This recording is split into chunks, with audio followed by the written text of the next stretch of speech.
Hello friends, reality quest के पिछले chapter में हमने देखा था कि नाक से डोंग के लीडर स्टीफन जीगाल को डोवान ने बुरी तरह से पीट दिया था। लेकिन स्टीफन अचानक से डोवान को चकमा देकर वहां से वैन में निकल जाता है। लेकिन डोवान भी जल्दी से स्पीड में इसकी वैन पर आकर बैठ जाता है और छत से वैन के अंदर घुसने की कोशिश कर रहा होता है। अब इस चैप्टर की शुरुआत होती है एक फ्लैशबैक के सीन से। हमें एक पुरानी सी स्टोरी दिखाई जाती है जहाँ पर हम देखते हैं पहला सीन जहाँ पर स्टीफन और ली जिनयांग, जिसे सीही ने पीटा था, वो दोनों कई बंदों को बुरी तरह से पीट चुके होते हैं। तब तब जिनयंग बोलता है कि देख, मैंने इन सबको पीट दिया। तब स्टीफन बोलता है कि ठीक है, तू फाइटिंग में अच्छा है, लेकिन फाइट के ही सहारे हम ज्यादा दूर तक नहीं जा पाएंगे, हमें कुछ और करना होगा। स्टीफन और जिनयंग ने जिन बंदों को पीटा था ना, उन्हीं के पास नीचे कुछ कार्ड्स गिरे हुए थे। ये किसी तरह की लोन कंपनी के कार्ड्स हैं जो कि अंडर एज लड़के लड़कियों को लोन देने का या फिर इससे रिलेटेड काम करने का ऑफर दे रहे थे। इन कार्ड्स को दिखाने के बाद हमें स्टीफन की आवाज सुनाई देती है जो बताता है कि बहुत सालों पहले से ही इतनी लड़ाई करने के बाद अपने एक्सपीरियंस से मुझे एक बात पता चली, चाहे एज हो, चाहे किसी से लड़ना हो, चाहे किसी से आगे बढ़ना हो, तब कुछ भी मैटर नहीं करता जब तुम्हारे पास पैसे हो। पैसों के आगे ये सब चीज नहीं देखी जाती। गाइस, स्टीफन और उसके साथी ने बुली काउंसिल के साथ मिलकर ये लोन देने का बिजनेस तो स्टार्ट कर लिया था, जहां पर वो जबरदस्ती लड़के लड़कियों को पैसे देते हैं और उनसे जबरदस्ती पीट कर पैसे वापस हासिल भी कर लेते हैं। अब यहाँ से हमें एक साल बाद का सीन दिखाया जाता है जहाँ पर स्टीफन अपनी वैन में बैठा होता है। तभी एक बंदा आकर इसकी वैन में बैठ जाता है। तब स्टीफन हमेशा की तरह ही इस बंदे से भी पूछता है कि तुम्हें कितने पैसे चाहिए। तब वो बंदा बोलता है कि तुम तुम ग्वांग बुली काउंसिल के लिए काम कर रहे हो ना। देखो, मैं जानता हूँ कि तुम बुली काउंसिल के लिए ही पैसे कमा रहे हो, तुम्हारा आधे से ज़्यादा प्रॉफिट तो बुली काउंसिल वाले ही ले जाते हैं। तुम कब तक ये सब करते रहोगे? तुम्हें नहीं लगता कि तुम्हें तुम्हारे पैसे खुद लेने चाहिए? वैसे भी मैं अच्छी तरह से जानता हूँ कि तुम पैसों के लिए कितने लालची हो। क्या तुम अपने सारे पैसे इस तरह से बुली काउंसिल को डोनेट करते रहोगे? अचानक से एक बंदे के मुंह से ये सारी बातें सुनकर स्टीफन हैरान हो जाता है कि ये कौन है जो इनके बिजनेस के बारे में जानता है और बुली काउंसिल के बारे में भी। तब स्टीफन चिल्लाता है कि बताओ मुझे, कौन हो तुम? तब हमें एक बंदा दिखाया जाता है। गाइस, ये वही बंदा है जो बाकी ग्रुप्स के साथ मिलकर बुली काउंसिल को रास्ते से हटाने की कोशिश कर रहा है।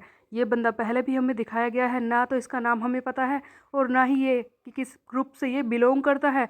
बट फिर से हमें वही बंदा दिखाया जाता है जो कि स्टीफन को भड़काने की कोशिश कर रहा होता है बुली काउंसिल के खिलाफ। अब ये बंदा है कौन ये तो दिखाया नहीं जाता, लेकिन इसके बाद से ही बुली काउंसिल के खिलाफ स्टीफन ने काम करना शुरू कर दिया था, क्योंकि ये पैसे के लिए बहुत ही ज़्यादा लालची है। हमें स्टीफन की आवाज़ भी सुनाई देती है कि उस दिन 1 साल पहले मेरी पहली मुलाकात थी उस आदमी से और उसके बाद सब कुछ बदल गया। अब हमें प्रेजेंट का यानी कि वो सीन दिखाया जाता है जहाँ पर डोवान और स्टीफन फाइट कर रहे होते हैं। डोवान इस वक्त स्टीफन की वैन की छत पर लेटा हुआ है और स्टीफन वैन से भागने की कोशिश कर रहा है। तब हम देखते हैं कि स्टीफन अपनी वैन से फ़ोन लगाता है उसी आदमी को जिसे थोड़ी देर पहले दिखाया गया है, और ना ही इसका नाम हमें पता है, ना ही ये किस ग्रुप से है। यू नो गाइस, इसे देख के ऐसा लगता है कि ये बोरोमाई डोंग का पुराना लीडर हो सकता है जो कि अब जाके बुली काउंसिल के खिलाफ काम कर रहा है। खैर, ये अनजान बंदा है कौन इसके बारे में तो जल्दी पता ही चल जाएगा। स्टीफन इससे फ़ोन मिलाता है और बताता है कि स्टीफन जिगाल हार चुका है और इसका जूनियर भी हार चुका है।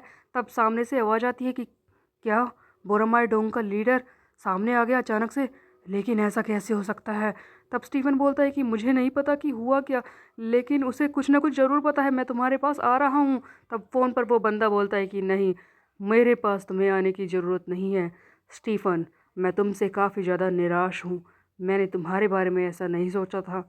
और ये कहकर वो बंदा फ़ोन काट देता है। स्टीफन मुसीबत में है, इसीलिए ये उस अनजान बंदे के पास जाकर मदद मांगना चाहता है, लेकिन वो बंदा तो फ़ोन ही काट देता है, जिस पर स्टीफन को और ज़्यादा गुस्सा आ जाता है। मैं इस तरह से हार नहीं सकता। स्टीफन भागने की कोशिश कर रहा होता है। तभी हम देखते हैं कि डोवान जो वैन की छत पर है वो एक घूंसे से इसे तोड़ने की कोशिश करता है, लेकिन तब तक होता यह है कि स्टीफन डोवान का हाथ देख लेता है और कहता है कि ये जोक की तरह चिपक गया है, इससे बाहर निकलना तो मुश्किल हो रहा है। तब स्टीफन अचानक से ब्रेक मारता है जिसके जोर से डोवान हवा में उछल जाता है और वैन से नीचे गिरने ही वाला होता है। स्टीफन बोलता है कि मैं जा रहा हूँ, तू खत्म हुआ, और ये कहकर वैन से जोर से वहां से निकल जाता है। इतने में ही हम देखते हैं कि डोवान जो हवा में उछलकर नीचे गिर रहा होता है वो सोच रहा होता है कि क्या ये मेरा अंत है? मैं ऐसे मरूंगा? क्या मैं इस कंक्रीट की सड़क पर गिरकर मर जाऊंगा। पर ऐसा कुछ नहीं होता गाइस। डोवान हवा में तो उछलता है लेकिन वो सड़क पर नहीं गिरता, वो जाता है सीधे सियोन की बाइक के ऊपर। सियोन जो कि पीछे से आ रही थी, डोवान उसके बाइक के हैंडल पर जाकर बैठ जाता है और उसका मुंह फंसता है सियोन के बूब्स में। तब सियोन कहती है कि हटोगे वहां से, और सीधे डोवान पीछे जाकर बैठता है। तब सियोन पूछती है कि तुम कर क्या रहे थे, क्या तुम कार को ऊपर छत पर बैठकर चलाते हो? तब डोवान बोलता है कि नहीं नहीं, वो बात ये थी कि, लेकिन तब सियोन बोलती है कि चलो छोड़ो, जो भी हो जाने दो, जल्दी से टाइट से पकड़ो मुझे, मैं जल्दी से चलाऊंगी। और तुम्हें पता है कि मेरी बाइक चलाने का तरीका कितना रफ होता है। सियोन पूरे जोर से बाइक चला रही होती है और ये वैन का पीछा कर रही होती है। तब ये देखकर वो स्टीफन बोलता है कि इसके पास बैकअप प्लान भी था, ये मेरा पीछा नहीं छोड़ रहा है जो कहीं का। लेकिन एक बड़ी व्हेल को किसी भी छोटी सी मछली से पकड़ा नहीं जाता। लेकिन सियोन बहुत ही रफ तरीके से बाइक चलाती है, पूरे जोर से आगे बढ़ती है और ये जानबूझकर वैन से टकरा रही होती है। तब डोवान बोलता है कि क्या कर रही हो तुम, इस तरह से हम उसे पकड़ नहीं पाएंगे। इतने में ही हम देखते हैं कि डोवान जल्दी से सियोन के सर पे से हेलमेट निकालता है और कहता है कि देखो, जल्दी से तुम हैंडल को टाइटली पकड़ लो सियोन, क्योंकि अब मैं भी रफ होने वाला हूँ। फिर डोवान भी दिखाता है एक तगड़ा स्टंट, जहाँ पर वो सियोन के हेलमेट से जोर से वार करता है इस वैन के कांच पर और उसे तोड़ देता है।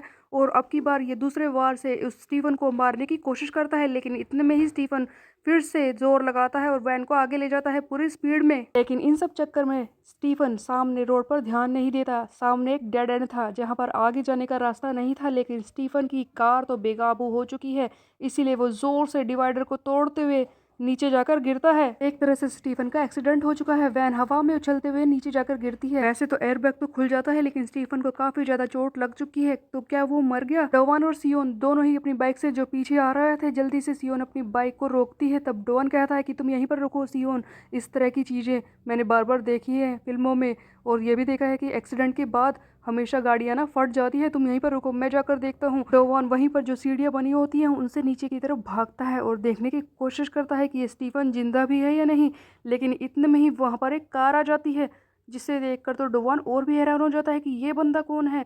तब डोवान बोलता है कि देखो, मैंने कुछ नहीं किया है, तुम देख रहे हो ना, मैंने कुछ नहीं किया, ये बंदा तो खुद ही पागलों की तरह कार चला रहा था, अपने आप इसने एक्सीडेंट किया है, मैंने कुछ नहीं किया। तब हमें दिखाया जाता है कि सामने जो कार अभी आकर खड़ी हुई थी उसमें से एक बंदा निकल कर आता है। ये वही बंदा है जो अनजान है, हमें जिसके बारे में नहीं बताया गया कि वो किस ग्रुप से है या फिर उसका नाम क्या है। वो सामने से चलते हुए आ रहा होता है और डोवान से बोलता है कि लगता है ये अपनी जिंदगी के लिए तुमसे बचकर भाग रहा था। आई सी, तो तुम हो डोवान, बोरामाइडोंग के रिप्रेजेंटेटिव। वह चैप्टर तो यहीं पर एंड हो जाता है। एक अनजान सा बंदा डोवान के सामने आकर खड़ा हो गया है, तो क्या करेगा ये बंदा? क्या ये डोवान के लिए नई मुसीबत लाएगा?